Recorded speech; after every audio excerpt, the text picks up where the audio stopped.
लखा वापसी ते मां हुन सां मिलां थी। उहा छा कंदी आहे? संदसि पीउ ऑफिसर आहे। जेस ताईं को मालिक एफआईआर न कटराईंदो त एफआईआर कीअं कटबी? एफआईआर कटराएसि त छोरो कोन बचंदो।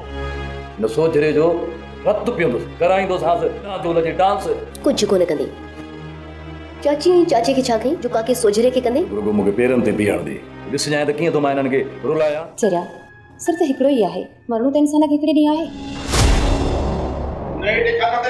चंद्रग्रहण जी नेक्स्ट एपिसोड में दोस्तों हाणे थियण वारो आहे नवाज़ सां हशर। साईं सरदार नवाज़ सां कहिड़ो हशर करण वारो आहे, छाजे करे हुन ॾिठो पंहिंजी हवेली जे अंदरि पंहिंजी भेण सां गॾु नवाज़ ड्राइवर खे। इन जो छा थियण वारो आहे नेक्स्ट एपिसोड में? छा इन खे पूरो कंदो साईं सरदार या बहानो करे छॾे ॾींदो? छा नेक्स्ट एपिसोड में सोजरे जो यूसुफ ख़ात्मो कंदो? साईं सरदार इन चाल में कामयाब थी वेंदो? छा थींदो छा न थींदो सॼी एपिसोड जे तव्हांखे अपडेट ॾियूं था इन नंढड़े वीडियो में। इनखे आख़िर ताईं ॾिसो ऐं थी सघे तो उदासी टीवी यूट्यूब चैनल खे सब्सक्राइब ऐं लाइक ऐं इन वीडियो खे शेयर लाइक ज़रूरु कंदा। हलूं था पंहिंजी अपडेट जी तरफ़। दोस्तों असां तव्हांखे हर अपडेट बर वक़्तु ॾींदा आहियूं। पहिरीं ॻाल्हि दोस्तों हाणे जेको आहे यूसुफ त पको सम्झी वेठो आहे त मूंखे सोजरो ई सटको ॾिनो आहे। हाणे हुनजी घरवारी अञा लूणु बुरके थिए त तूं छा कंदे सोजरे जो? तूं पंहिंजे पीउ मां जो कुझु अॼु ताईं कयो आहे?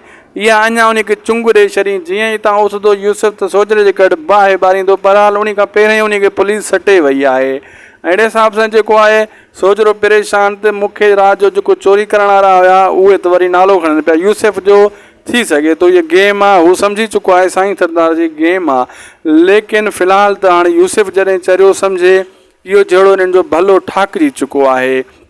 ऐं ॿिए तरफ़ जेको साईं सरदार पंहिंजी भेण सां नवाज़ ड्राइवर खे ॾिसे थो, इहे इन ते वॾो दाबो करे थो, मारण जी कोशिशि करे थो। ऐं जॾहिं हू बहानो करे वञनि था को न को पोइ इन खे छॾे ॾिए थो नवाज़ ड्राइवर खे। लेकिन उनजो शक पको थी वेंदो आहे नवाज़ ड्राइवर जे मथां ऐं त इश्क लड़ाए थो। अहिड़े हिसाब सां कमु पंहिंजो कमु करे रहियो आहे मजूलाड़ चए थो जीअं हीअं सोजरो थिए सटको अचे हेॾे होॾे थिए तुंहिंजी धीउ सां मां शादी कयां, ऐं ईअं ई कंदो उनखे मजबूर करे उनजे दर ते ॼञ वठी वेंदो। लेकिन उनजी धीउ कोशिशि में आहे त मां जा क्लास फेलो सां मिलां ऐं उनजे पीउ उनखे दांह ॾियां त को मतां मसलो हल थिए सोजरे जो। ईअं ई कंदी ऐं होॾो नरोज़ सां बि मिलंदी, उनजे क्लास फेलो सां बि। नरोज़ वरी साईं सरदार जो पुटु आहे। अहिड़े हिसाब सां कुझु न कुझु कम खे सिधो करणु चाहे थी। दोस्तों तव्हां कल्ह तव्हां कमेंट आया दोस्तनि जा, यार जेको आहे तव्हां तस्वीरां ॾिसी पोइ राय ॾियो था। ईअं न आहे दोस्तों, असांखे डायरेक्ट अंदरूनी ख़बर मिलंदी आहे।